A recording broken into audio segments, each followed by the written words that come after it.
Habemos por mira com o projeto de Gateway 2030 trabalhando com o Visa, já nos por mira com a fase 1 ata, que é parte para US departures, dos caminhos que bota bem para check-in, para o vai merca. É parte full novo, hobby bonita mesmo, espacioso e principalmente hobby bonita acabar com arte.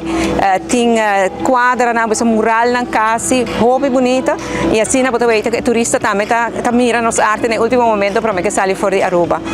Me quero que é projeto hobby bonita, projeto que começou durante o nosso governo. Me estou somente orgulhoso do projeto aqui. Danke na ministra, danke ao DBR para sua determinação, sua visão.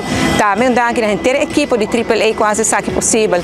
Há também a toma despedida do senhor Joost Meijs como diretor de AAA, trabalhando na Juli e não buscando reemplazante, mas mientras tanto tem uma equipe local mesmo que lo toma over e me tem toda confiança de nós ainda na local, que me conhece também lo vai bom. Durante o meu discurso, me recapitular o tempo mais difícil, como que era aeroporto, mas também era Aruba passa. É tempo de Covid. É tempo que nós precisamos ser a fronteira, canando Kinana de aeroporto completamente baixo, sem saber o que vai passar, quanto tempo que ela será, que tempo nós abrir back, se nós turistas não estão back, hobby inseguridade.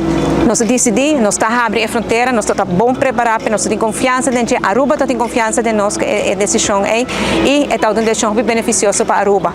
Ora que nós abrir a fronteira, tal tem discussão com largo ou tarde para nós vir back na força, nos recuperar.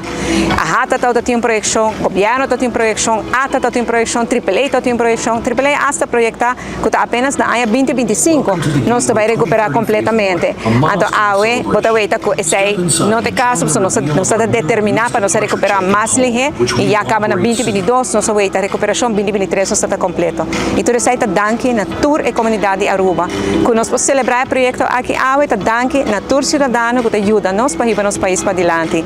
E assim nós temos hobby mais para bem. Nós não logramos nos metas ainda, mas nós estamos logrando sim.